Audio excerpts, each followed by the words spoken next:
तालुक्यात यावर्षी मोठ्या प्रमाणावर तुरीची पेरणी करण्यात आली होती। पेरणीपासून काढणीपर्यंत शेतकऱ्यांनी मोठा खर्च केला। मात्र यावर्षी पावसाचे प्रमाण अधिक असल्याने शेतकऱ्यांना निंदणीसाठी आणि तणनाशक फवारणीसाठी मोठा खर्च करावा लागला।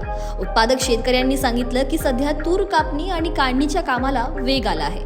मजुरांच्या मदतीने तूर कापणी आणि गोळा करण्याचे काम सुरू केले आहे। यासाठी 100 ते 150 मजूर लागले आहेत। त्यानंतर यंत्रणाच्या सहाय्याने 600 रुपये प्रति पोत या दराने काढणी सुरू आहे। गेल्या वर्षी तुरीला 9 ते 10 हजार रुपये प्रति क्विंटल भाव मिळाला होता। मात्र या वर्षी तुरीचा भाव 7,000 रुपये प्रति क्विंटल पर्यंत खाली आल्याने शेतकरी चिंतेत आहेत। लागलेला खर्च तर निघेल, पण नफा मिळण्याची शक्यता कमी असल्याचे तूर उत्पादक शेतकरी सांगत आहे।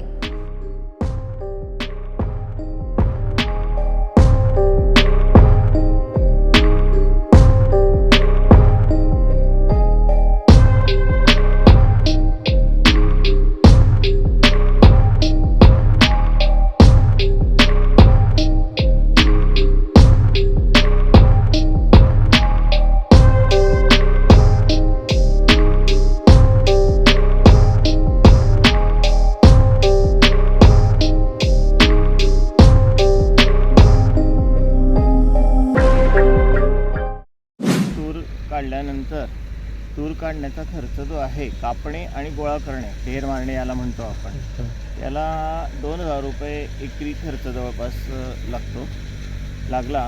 त्याच्यानंतर हे जे थ्रेशर मशीन आहे याच्या साह्याने काढताना याला 600 रुपये पोतं असा रेट आहे जवळपास। आणि याच्यानंतर मग तो जो पाला आहे तो गुरांकरता कामात येऊन जातो।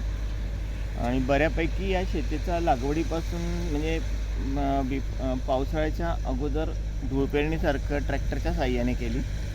मधली अंतर्मशागतही आतापर्यंत ट्रॅक्टरच्या साह्यानेच केलेली आहे। याच्यानंतर हार्वेस्टिंग झाल्यानंतर आता हे शेत म्हणजे खुट्या काढणे, याच्यानंतर तयार करणे हा सर्व खर्च करायचाच आहे। आणि मध्ये म्हणजे आम्ही तणनाशक वापरलेलं होतं, निंदणी परवडण्यासारखी नव्हती आणि फवारे भरपूर लागले। आणि हे वाढल्यानंतर अगोदर आम्ही एक प्रयोग करून ड्रोनच्या साह्याने फवारा मारायचा प्रयत्न केला, पण तो एवढा काही फ्रुटफुल झाला नाही। मग शेवटी परत 2-4 मजूर लावून शक्य असेल तेवढी आता कापणीला आणि गोळा करायला किती मजूर लागले होते? जवळपास कापणी आणि गोळा करायला समजून घ्या की हे 4.5-5% शेत आहे, याला 60 ते 70 माणसं गोळा करायला लागतात। हो, तेवढं कापायला लागतात तेवढेच। आणि त्याच्यानंतर मग गोळा करायला 30 ते माणसं लागतात तेवढं। आणि आता तुरीचा जो भाव आहे तो आता मार्केट म्हणते 6,500च्या जवळपास आहे। मागच्या वर्षी 9,700 पर्यंतचा भाव होता, 9-10 हजार गेली होती माझी। त्यावेळेस भाव फार कमी आहे, त्यामुळे खर्चाच्या मानाने उत्पन्नात फरक पडतो।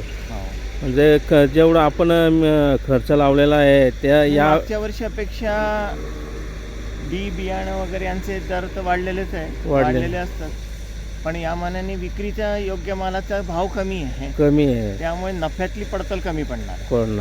म्हणजे जो लागलेला खर्च आहे तो निघेल असं वाटतं का? हा, लागलेला खर्च तुरीमध्ये निघून जातो, पण जे मार्जिन अपेक्षित असतं मेहनतीच्या हिशोबाने ते तेवढं मिळत नाही। ओके।